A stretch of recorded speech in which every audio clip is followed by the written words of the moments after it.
Did you see the stylish? Welcome to the Young IPA podcast. I'm James, this is Pete. G'day everyone. It is episode 134. It is the 7th of November. This is already falling apart. I'm knocking everything off the table. But we do have a big show coming up. We are going to be talking to Senator Matt Canavan, the Minister for Resources. We're going to be talking to him about last week's protests in Melbourne about mining. We're going to be talking about nuclear energy, which I know Pete is was very keen to talk to him about. Yeah. And a few other things as well, including what we talked in the show last week about Parliament House having more radiation than a nuclear reactor. We're also going to be talking to Andrew Cooper. Now, this is a really interesting story about the Foreign Influence Transparency Scheme Act.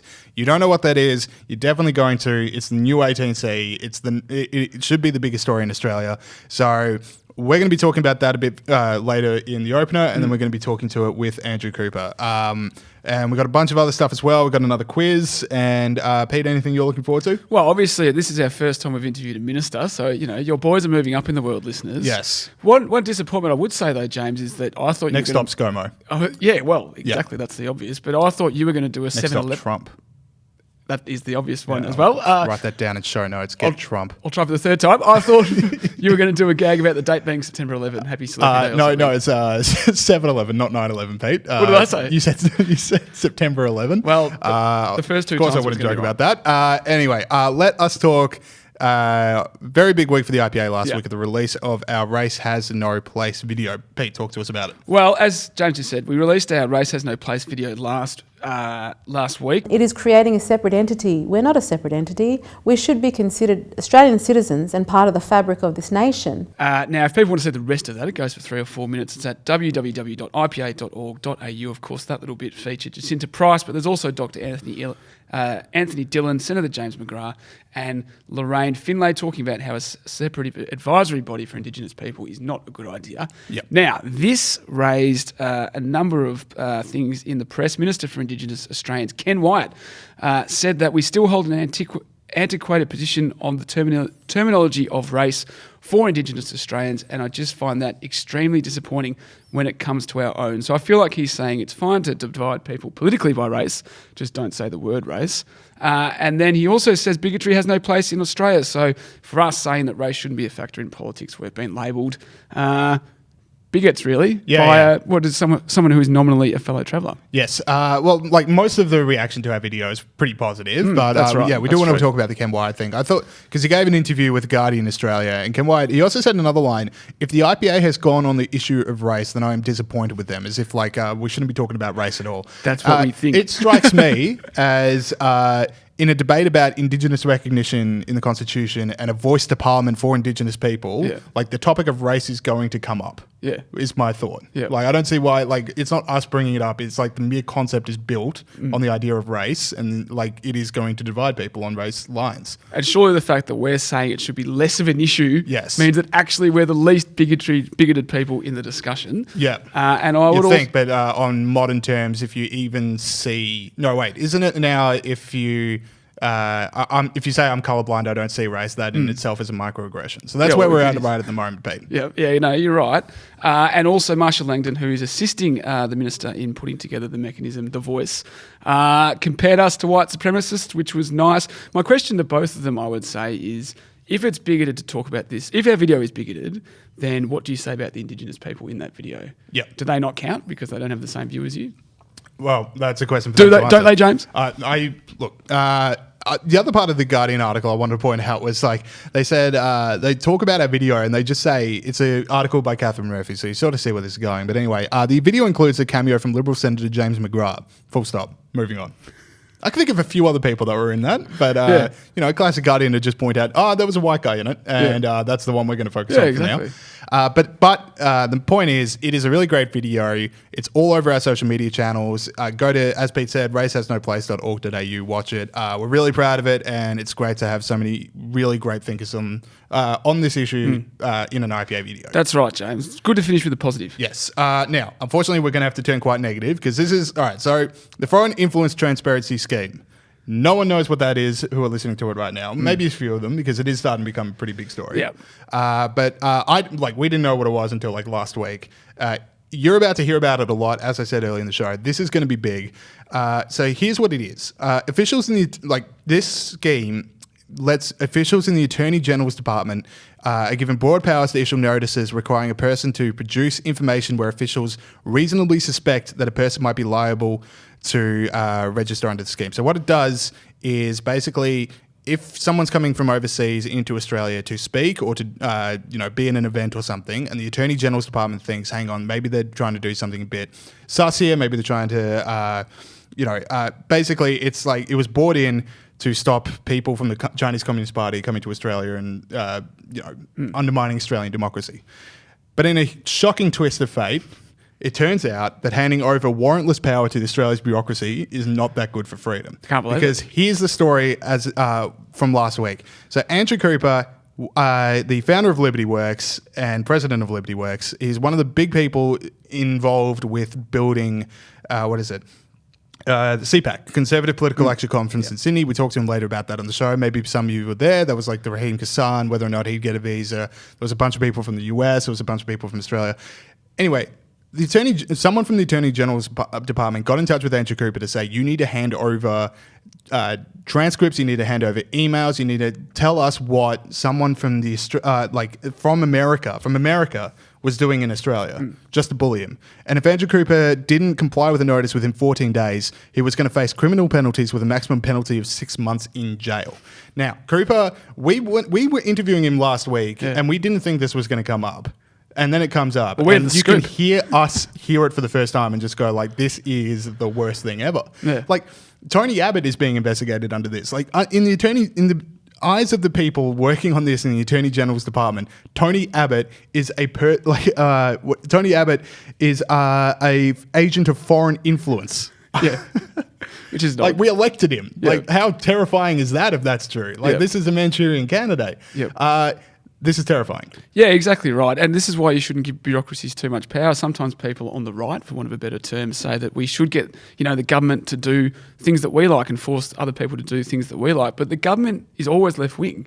Just because we've won the election doesn't mean the government's not left-wing. You mean the bureaucracy? Yeah. Well, the government is always left-wing because the bureaucracy is always left-wing. Right. So anything you introduce is just going to be abused by people on the left, which is one of the arguments for why we should make government smaller. Or just anything ever. Like, any law that you go, I like this law, it's on my side. Like, if you can imagine your political enemies also having this law and you go, I don't want that anymore, it's a bad law. Exactly. Yeah. That's why this stuff about the protest laws that Scott Morrison always talks about are a bad idea, because they will be used by the other side when they're in power, but also by the other side when they're not in power. Exactly. So, it's a problem. I would say we had the scoop, James. We did. This got scooped by the Australian over the weekend. Yes. Because we were like, we'll chuck the Cooper interview in this week, but look, that's all right. Look, we'll hopefully still get some media out of this. Pete and I are news hounds. I think has been firmly established. That's why people listen in for those cutting edge takes. For hot scoops, breaking news, and serious political opinions. This is where you come.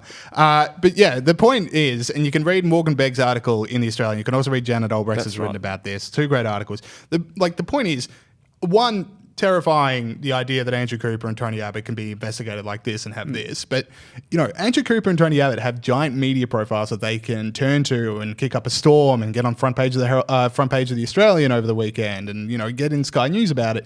How many people are just like not able to do that? And they're being investigated and it stops. Like a few years ago when the IRS in America were targeting conservative groups for like increased auditing, and suddenly like, all of their things are going to go to a stop because we need to spend hundreds of office hours going through these audit documents. Like that's happening in Australia now.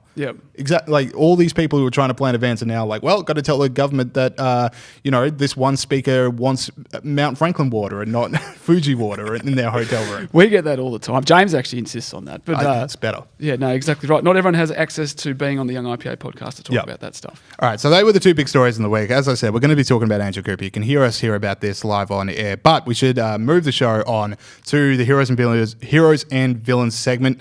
Saul is away today, so the pig sound will be played at a agreed upon and timely and well-intentioned time, which is now.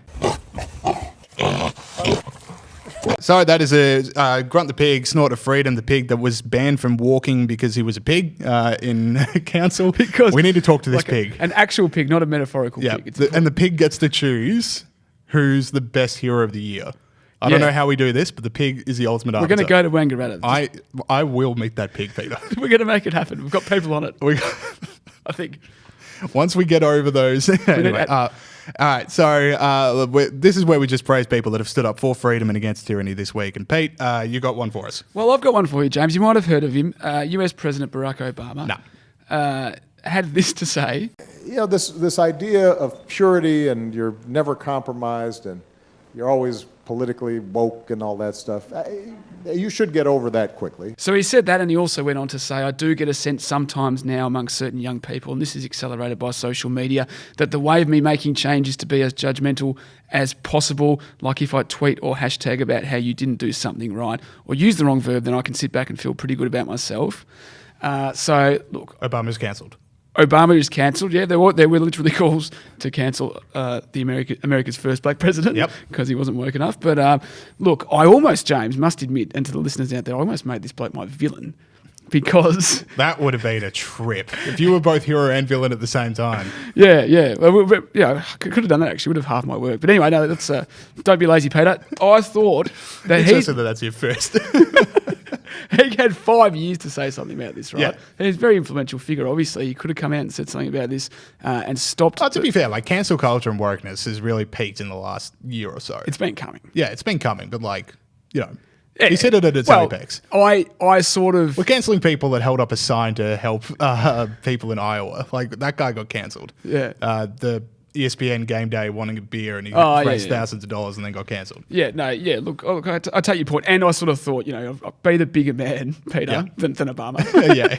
And give him a hero. So for Obama, for speaking common sense and coming out and saying that, you're my hero for this week. I can't wait till there is actually like a big movement to cancel Obama because people might remember he did also say gay people didn't deserve to be married when he definitely could have.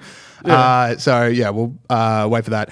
My hero of the week, passion project, if you will, but it is Dave Chappelle. Passion project.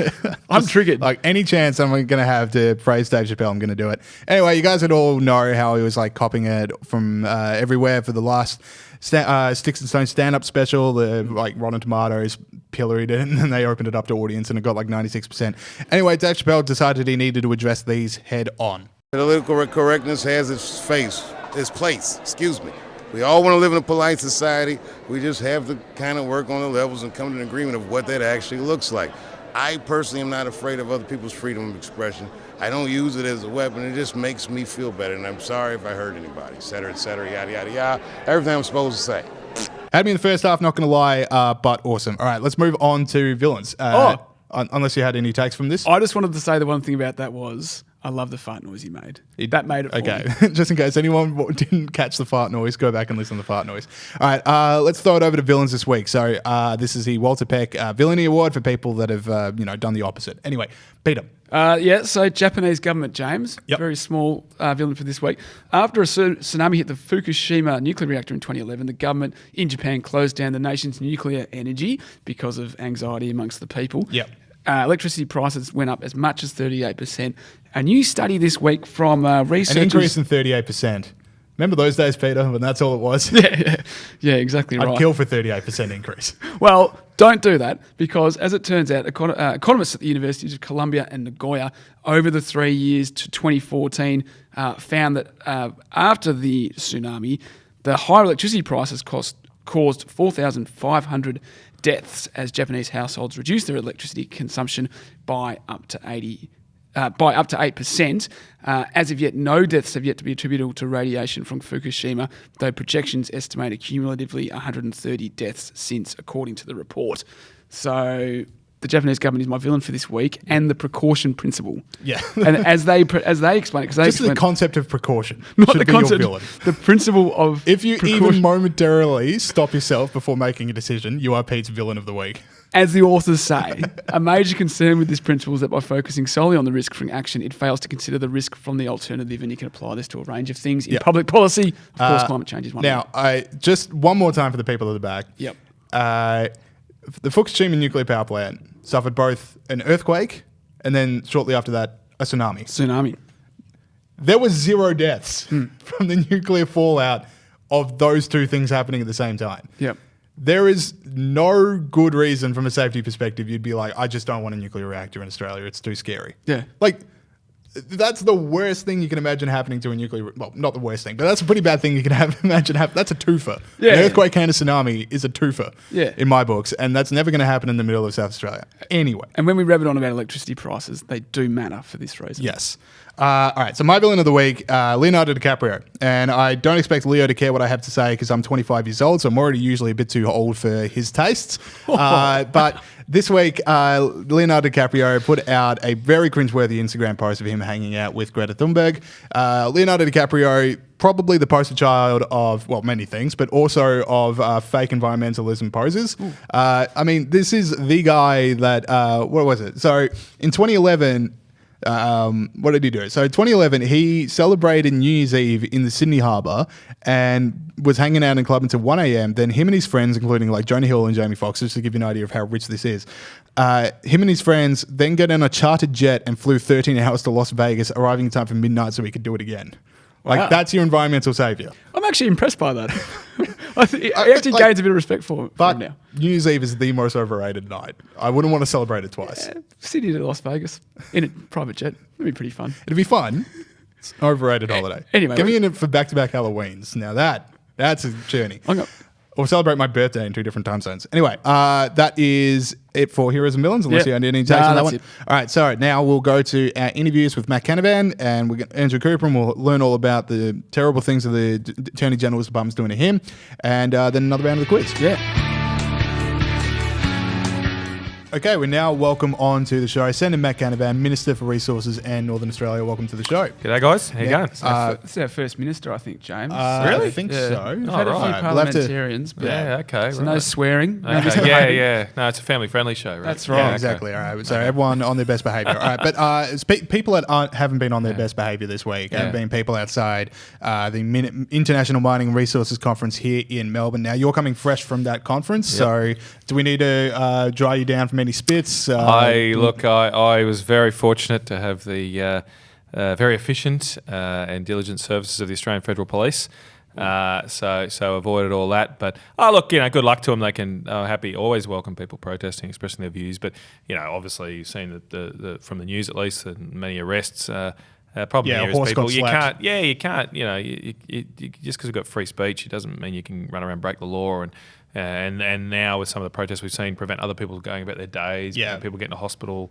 It's this is a massive dummy spit, right? These people are upset because they wanted a different result of the election. Yeah. I respect their views and opinions, but I also respect democracy and the people spoke. The best dummy spit for me are the people that have started gluing their hands to the ground. Like, that's people that really haven't thought that through. No, there's so many things you need to do. They haven't actually. Moving. One thing they really haven't thought through, and I've looked at this in detail now, is that modern superglues are made from petroleum products. Oh, really? Yeah. So I did not know that. It's great. Like the one of the very first. I came up with this when one of the very first people who did this, these glue backs, as Tim Blair calls them, they glued themselves to Queen Street in Brisbane. And, in Brisbane's hot day, so I presume lying on a bitumen road for a few hours, not very comfortable. I haven't done it before. But so they'd thoughtfully, these two people, had brought along some of those mats, those rubber-like mats you get from Bunnings and you clip together and stuff. They'd brought those along to lie on. Oh, really? And as soon as I saw it, I thought, I wonder what they're made of. And I Googled it and that. And it's they're EVA foam. And so they're ethylene acetate vinyl. Oh. That's going to kill a dolphin vinyl for sure. acetate. Yeah. And it's made from petroleum. So they're lying on fossil fuels, campaigning that all these fossil fuels should stop. It is beyond parody, these guys. Yeah, but it does look good on Twitter. So we need to remember that's all that. you need. Let's start with those guys, right?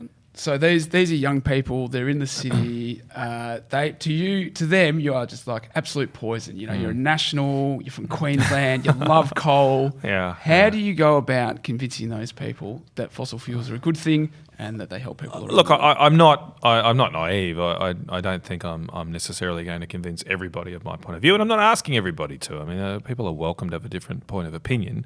But as long as there's sort of mutual respect, I don't think we're necessarily going through all that a different period than we've done, in recent generations. I remember when I was sort of formative years at university, it was the Seattle protests. I mean, you guys would be too young for that, but there was these kind protests. words, but I do remember the. Do you remember it? Oh, right. Okay. Well, I thought I was old, but WTO, it was just like this. They had to move trade conferences to Cancun and all these other exotic locations after Seattle because it was just a mess.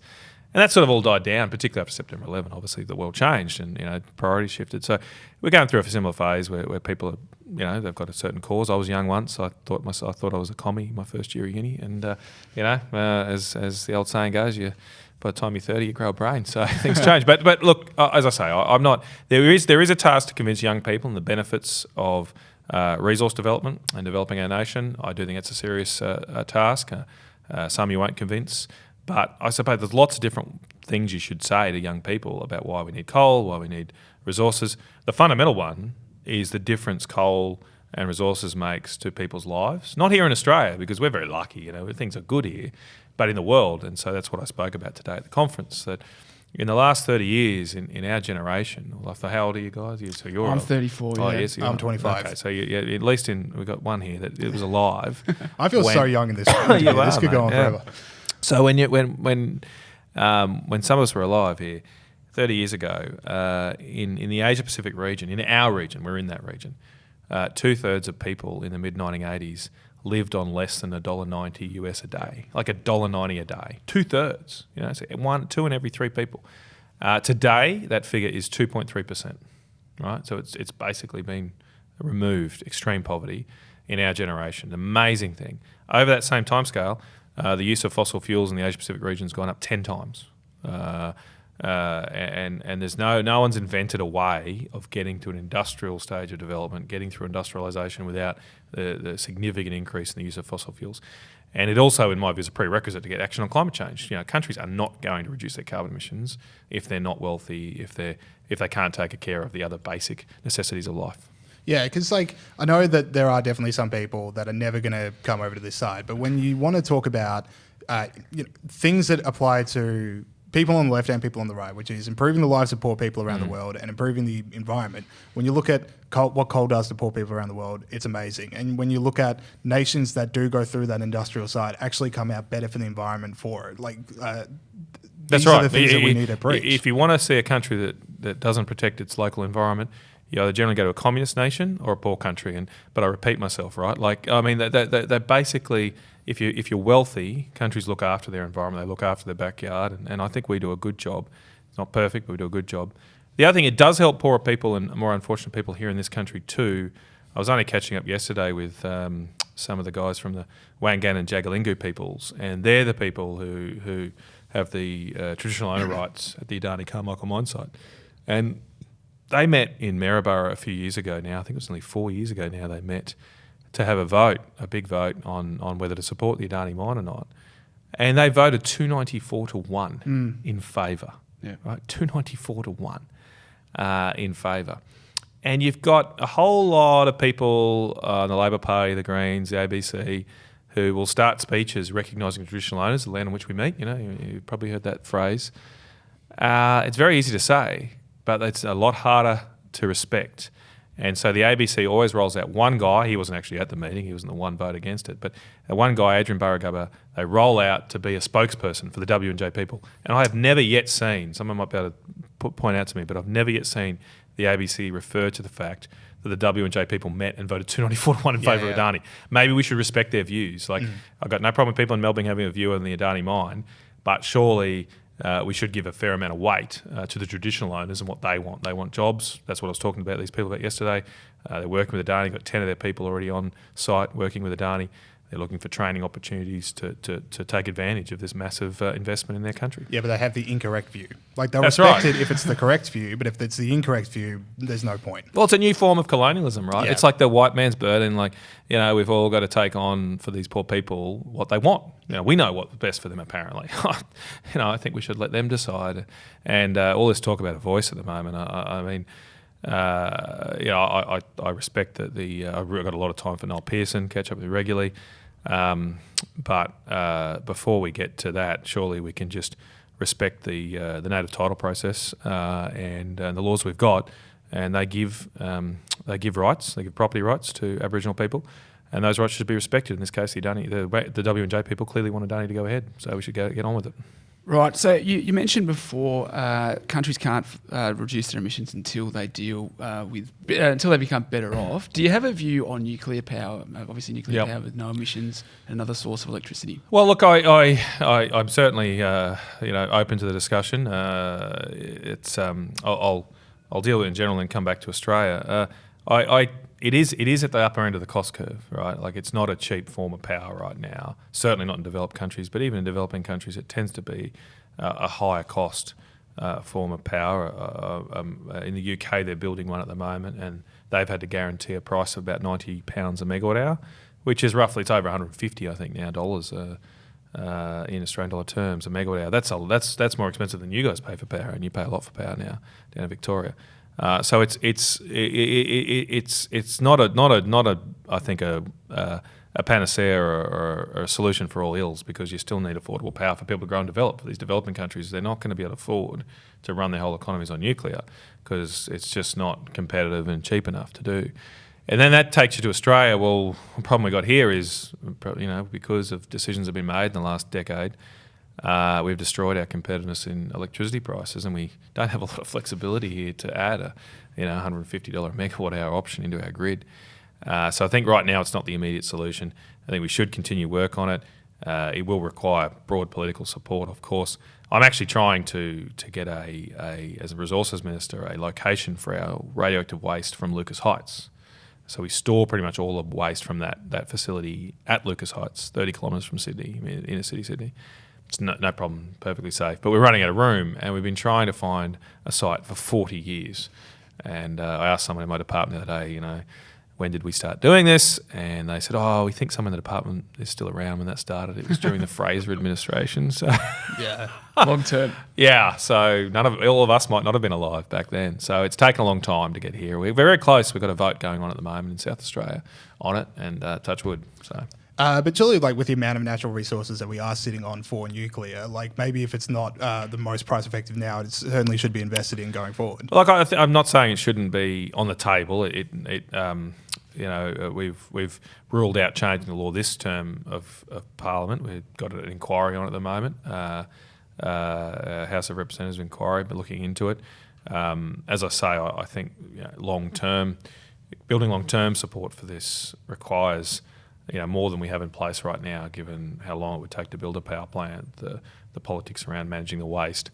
So we just got a few steps to make, and in terms of it, lowering emissions, absolutely can do that. But we've made good progress on reducing emissions. I think the priority right now is getting affordable power to people and protect jobs. The other thing I want to mention about nuclear power is that last week on the show, Pete and I discovered that the Parliament House emits more radiation than a nuclear power plant. So I was just wondering, is that something that's concerning to you walking into... I'm sure the House of Reps inquiry will look very closely at it. Yeah. But that's right. I mean, same with if you're a air hostess, you get much more radiation than you would working at Lucas Heights, for example.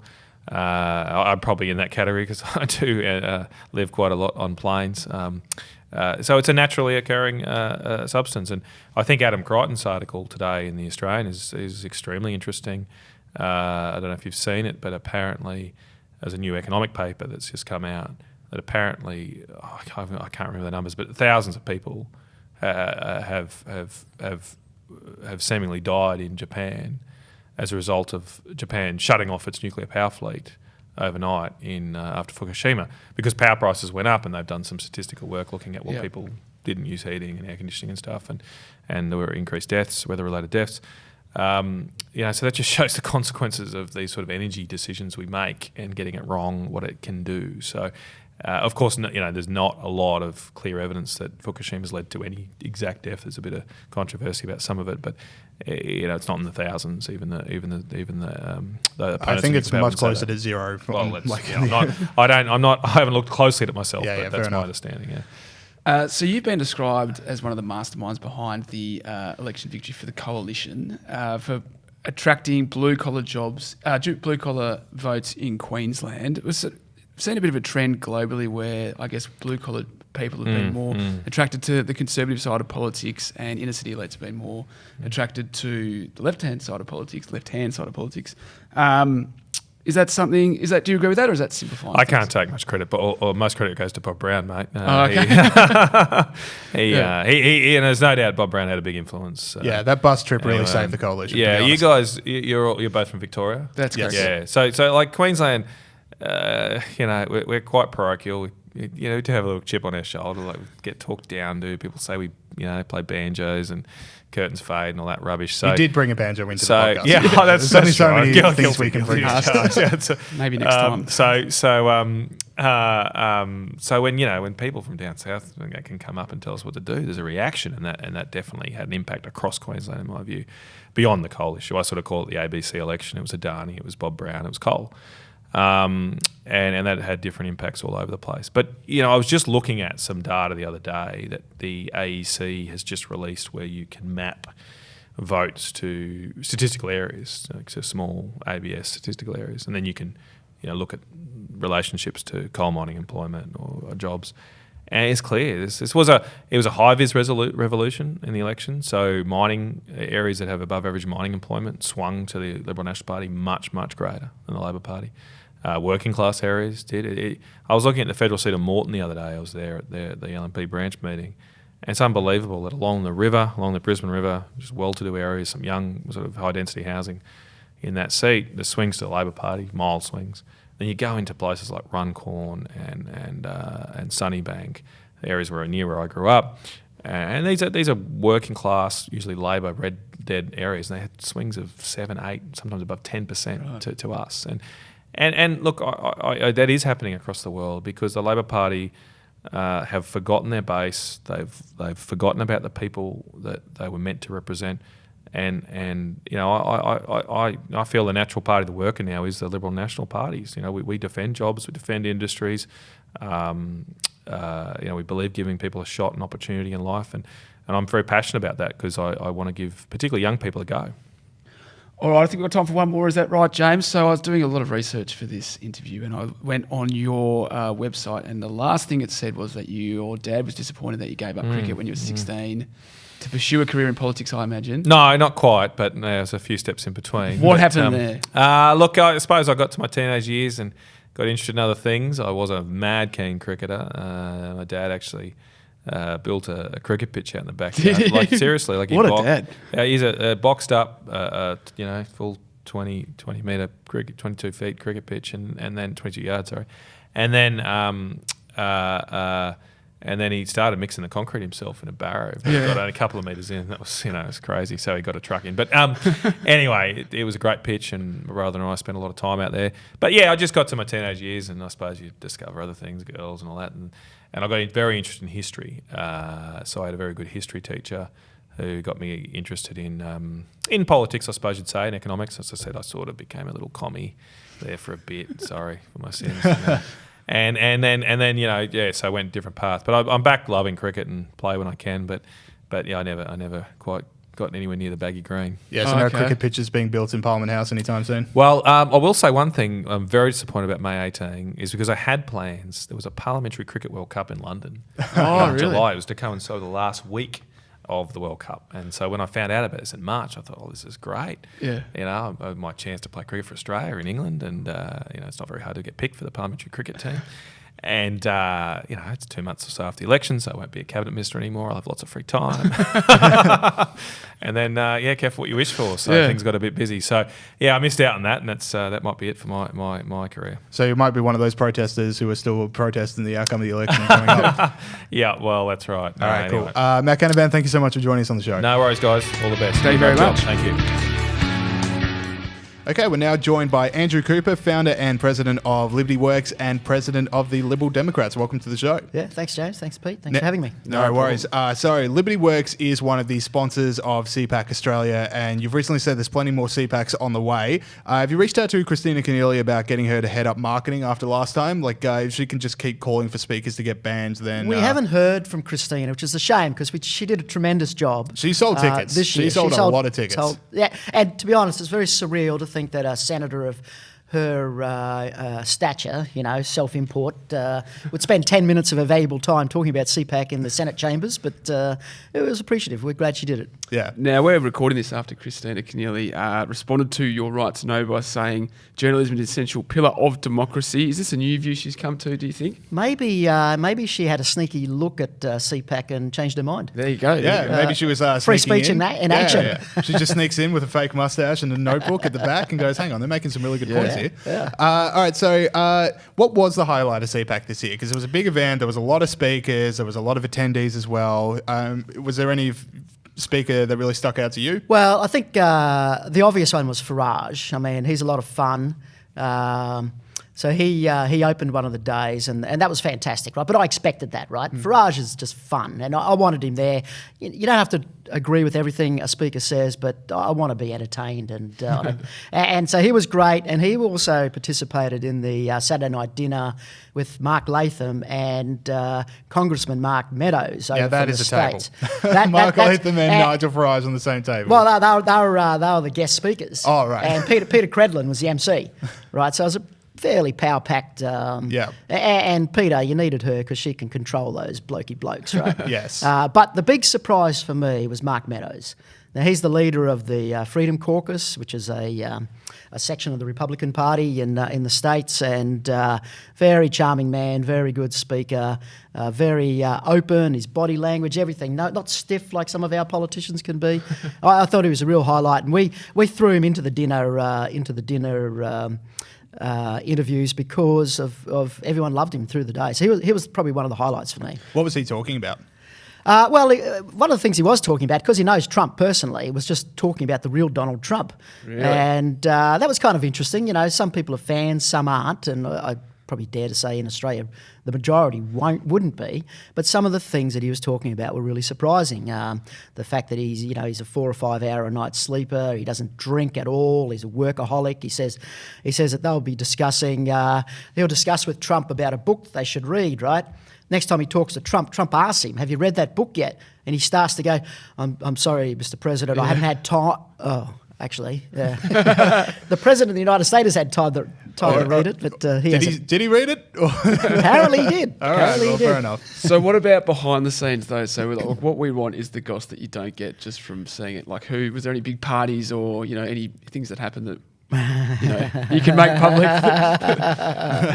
I'll tell you one thing that's happened behind the scenes is I got a letter from the Attorney General's Department 2 days ago asking me to comply with foreign transparency legislation. Oh, that's hey, what did I miss? It's just come up on your phone then. It's great. That was your guys, yeah. And I'll see if I can just get it up. But basically, this is the legislation that pertains to foreign influence of politics in Australia, stop Chinese influencing the political process. I've been asked to table every communication that I've had with every speaker, with our guests from America, the American Conservative Union. Yep. Not only have I got to table my communications with our speakers, I've got to table their communications with our speakers. Is that just if I do not comply, you have no right of not complying, and if I do not comply truthfully, I'm subject to 3 years jail. Okay, that is a lot. Now, right? This is new legislation, came out last year. I don't think anyone knows about this. No, So this definitely is not. you like emailing people going, do you have any dietary requirements? Stuff like that. Yeah. Does that mean like it's public, like everyone will be able to see it, or just the department? I'm not sure, actually. I literally only got this a couple of days ago. So there you go. Now, is this a move to curtail the insidious influence of foreign politicians in Australia like Nigel Farage? Because, we might have our own version of Brexit too if we're not vigilant. Yeah, well... we might withdraw from Eurovision. It's a good thing. Well, they didn't seem to be too concerned about Nigel. They were more concerned about the National Rifle Association members of the American Conservative Union, I guess. Look, I've got a lawyer looking at it. The act is hideous. Yeah. There's no natural justice in it at all. There's no right not to reply. They've made a judgment call about certain aspects of how the conference is run, which is totally wrong, like absolutely wrong. The Americans let LibertyWorks run this conference as we wished. They were our guests. And anyway, that you said what has happened? Said CPAC. Yeah. This is probably the most amazing thing. Look. What it says to me is that sometimes institutions that are set up, even by conservatives, to do something that they feel is are going to achieve, objectives that freedom-loving, they can be hijacked by the bureaucrats. And I've got no doubt this is a piece of legislation that's hijacked by bureaucrats and attacking us perhaps because of the nature of our conference. So I might be missing something obvious here, but what exactly do they think you're up to, or they think the Americans are up to? That they're so the act protects the Australian political process from interference from outsiders, from foreigners. So what they're claiming is that, or what they're investigating is that, what was the nature of the relationship between the Americans and ourselves? Yeah. And what were we seeking to achieve in terms of influencing the political process? But do they mean, like, is it the NRA that they think? Or no, it's just a foreign actor. So there's a definition of a foreign political organisation, of which the ACU may, in fact, fall under. That would be... I mean, the other thing is the definitions and the terms are so nebulous. I mean, it's very difficult to work out what these things mean. So, as like most legislation, it's complex and you need a law degree to work it out. Yeah. So it's a good thing they've pretty much taken away your right to silence on it. Yeah, that's right. And I think I've got 10 more days left to respond. Yeah. Okay. Well, we better wrap this interview up. Yeah, exactly. I've got nothing else to do, right?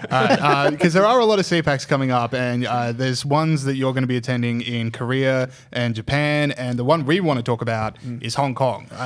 The upcoming CPAC in Hong Kong. Like, this might be one of the last such events to happen in Hong Kong for a very long time if things go the way they look like they're going. The Hong Kong CPAC isn't locked, but I wouldn't think so. I did venture to Hong Kong recently. I went to CPAC in Japan, and we had a speaker that was due to come over from Hong Kong, one of the protest movement leaders, Andy Chan. And Andy was on the plane ready to come, and the CCP or the Hong Kong police pulled him off the plane. Wow. So myself and Dan Schneider and Matt Schlapp of the American Conservative Union decided, well, if he can't come to us, we'll go to them. So we jumped on a plane and went to Hong Kong, met with Andy, went down into the streets and visited some of the protests that were happening. Saw the intimidation factor of those Hong Kong police fully armed up. It's quite something to see. And saw the organic nature of these protests, so how they sort of pop up out of nowhere and how it's coordinated. It's very clever the way they do it. But one of the most interesting things was that my American partners, I had to leave on this particular night, but they went to, I won't mention his name, but a very wealthy Hong Kong businessman. Mm-hmm.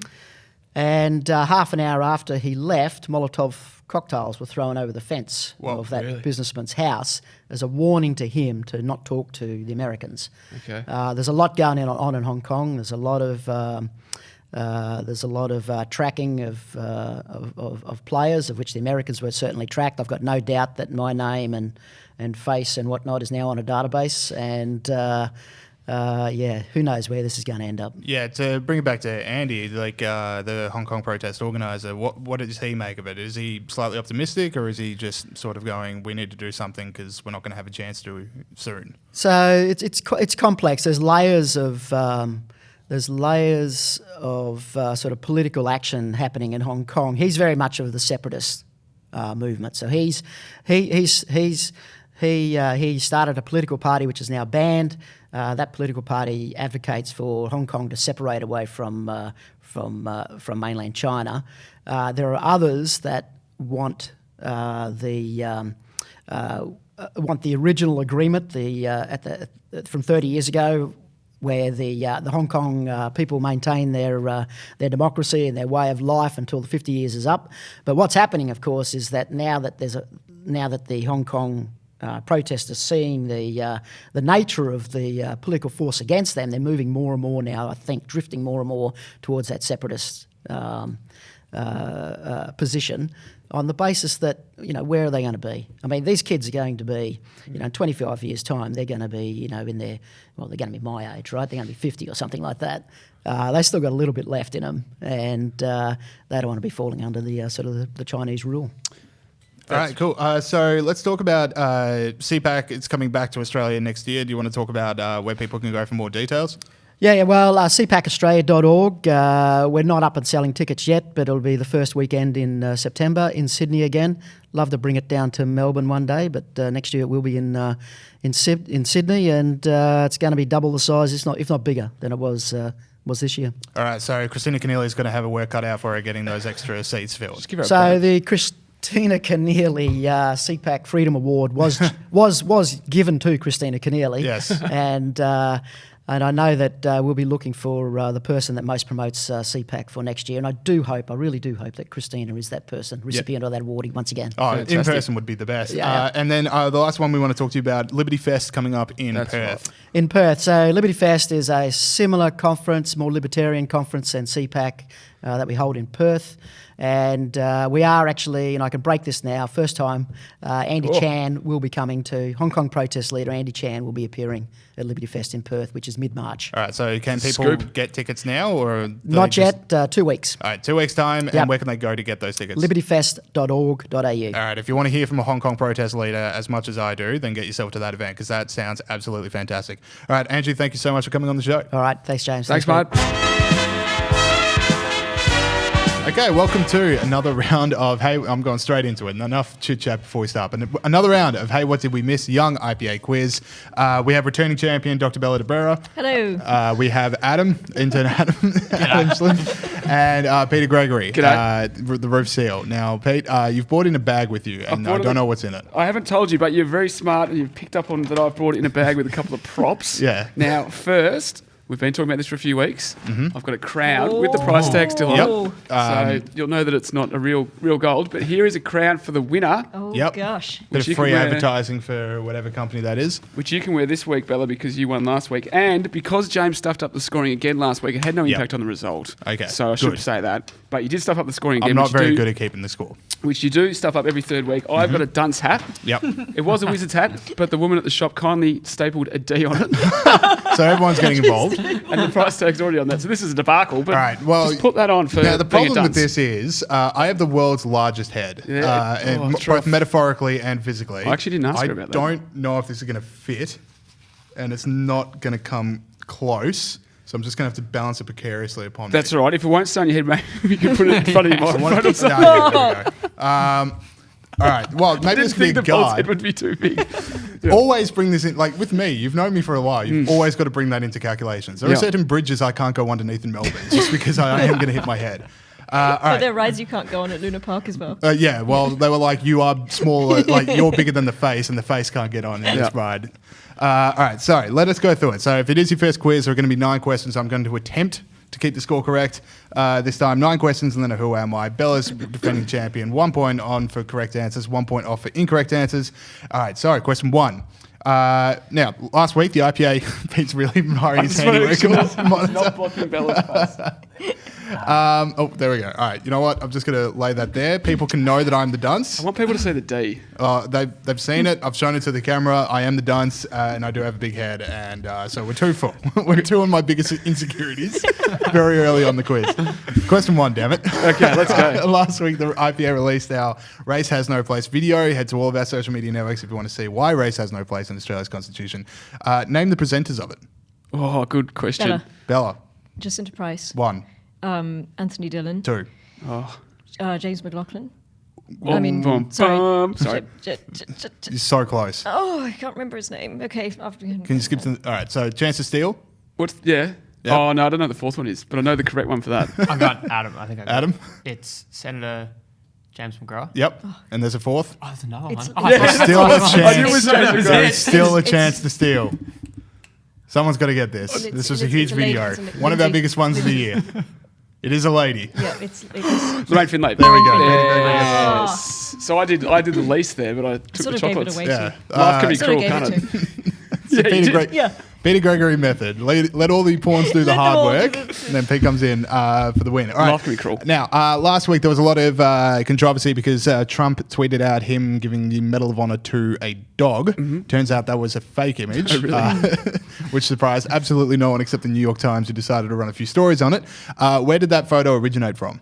As in what year? Yeah. Oh no. Which blog was the first one to tweet out Trump with the awarding the dog the Medal of Honor? Bella. Not sure. Bella. That was his own. It was not his own. He stole it from someone else. Well, Oh. didn't steal it, but retweeted a meme, as one might say. I thought it was him as well. All right. No one gets it. It's from the Daily Wire, Ben Shapiro's blog. On to question 3. Did you take a point off for Bella?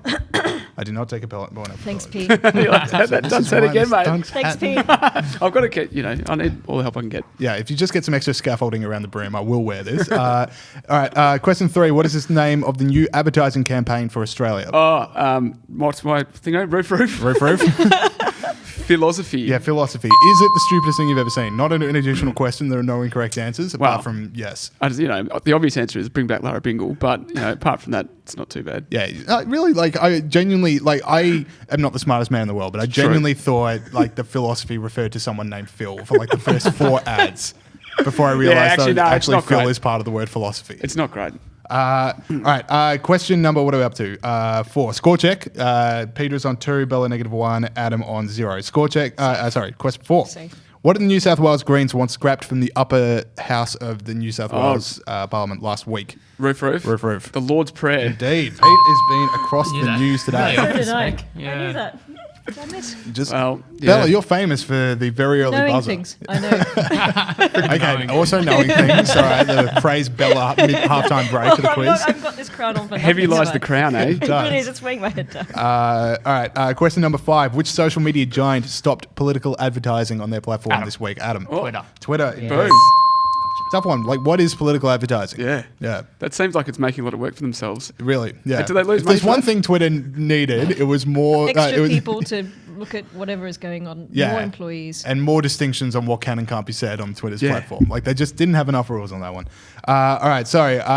This week, Melbourne Cup, big event. Who won last year's Melbourne Cup? Oh, that is absolutely no idea. A horse, definitely. I'm going to We give can all all agree of you it a was a point horse. for a horse. All of you get a point for a horse. I said horse. -1. I think Do you actually know that? We all said a horse. Okay, yeah, no one knows. And see, this is the thing. If you go to pub trivia nights, there's always who won the Melbourne Cup in 1978, and there's always one person that knows, and I need to know what their lives What are. about if I can tell you who won the first Melbourne Cup? Who won the first Melbourne Archer. Cup? That's the fun fact, but I'm not getting any points for it. I should get a point for that. I'm sorry. No, I'm sorry. My quiz. I can make up stuff as well. This crown. Yeah, no one's checking. Bella has gone mad with power with this crown. 1861.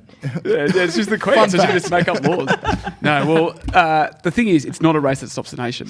It's a According to The Guardian, it's not a racist. Oh, yeah. yeah, but also does anyone genuinely care outside Victoria? I'll say it right up. I don't plan on watching tomorrow's race. I'll be watching the during fourth the quarter race, of Monday Night Football. I think people do care outside, but not everyone. Not everyone. Okay, let's get this back on. All right, so today the New York Times ran this special investigation, I think I would say, onto Trump's presidential Twitter feed. Now, closest to the mark, no points off. How many tweets has Donald Trump sent out as president of the USA? Very good question. Yeah. How many years How are we many in? tweets? 3 years in. 1,000 a day. What's that? Heaps. Well, A million. let me say 1,200. No. Let me say 2,000. 2,000? Yep. I think 5. No points off. Just close to 2 guesses. So Adam's gone 5. 5,000. Pete's gone 2,000. Bella? 2,500. It's 11,390. I was nowhere near. That's a lot of tweets. That's like 10 or 11 a day. I thought it would be a couple a day. Yeah, no, it's 10 or 11. And they're good. Yeah, it is his mode of there's communication. 5,000 of them are attacking someone as well. So just, the man knows what he's doing when That's he's a on lot of Twitter. So that was Adam with a point. Well done. All right, so score check. Peter is on 4. Adam is on 3. Bella on 0. The Pat Hannafin method of just waiting till the who am Maybe. I is unfolding in front of us. Okay, this one, Bella, I got to say, you're front runner for this one. Who stepped down as the Speaker of the UK House of Commons this week? I'll jump out of that. Oh, Roof got it. John Damn it, I forgot to Burkow. say John my name. Burkow. I knew that. I was pretty sure. And then Bella. I knew it. I just forgot to say Bella. Well, if you have another fun fact about ancient Melbourne Cups, I might consider giving actually, you a point. he ran in 1862 as well. I was going to say if the same horse competed in 1861 and 1962. He ran 2 years running. That's an athletic horse. All right, so the UK Parliament, the UK election is coming up this next month. We're in November now. Yep. How many seats do the Conservatives currently have? Oh, absolutely. Closest zero to. idea. Closest to. Closest to no losing points. Bella. No losing points. Okay. You guys go first. I want someone to set the bar. But it could lull you into a false sense of security, like the 100. tweet one. 100? 100 seats? Oh, that's completely a weird guess, but anyway. I'm going to go 80? 80. I reckon 124. It's 298.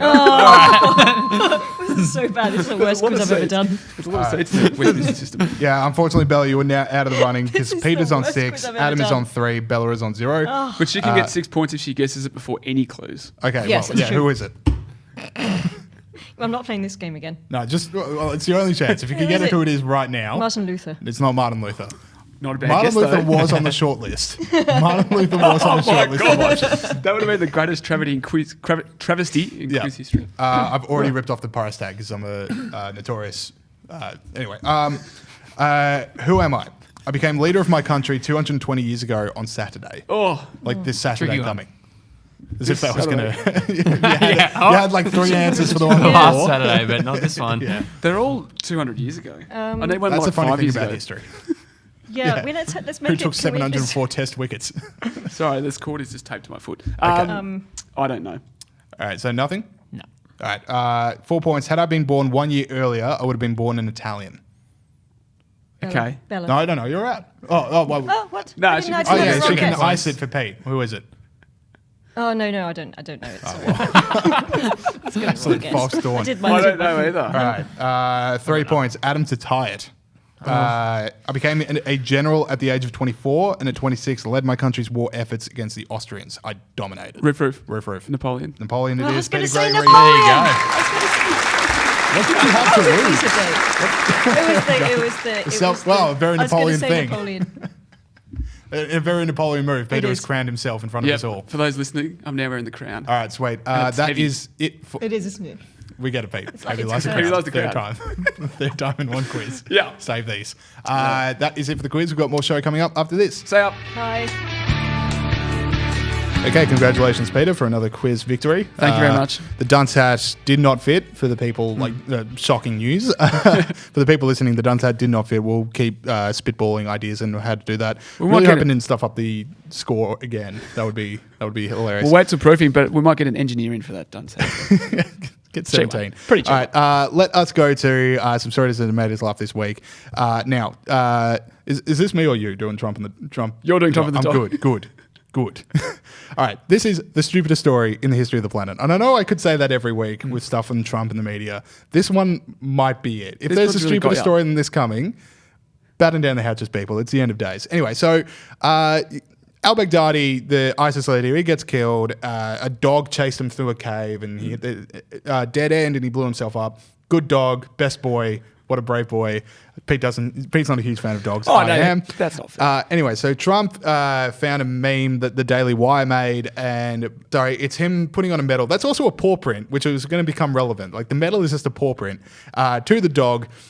And people actually bit on this. Like there was actual takes of like, I can't believe Trump would circulate a fake image like that. I can't believe he would doctor an image like that. Are we supposed to believe that Trump had this dog in the White House and awarded him a Medal of Honor?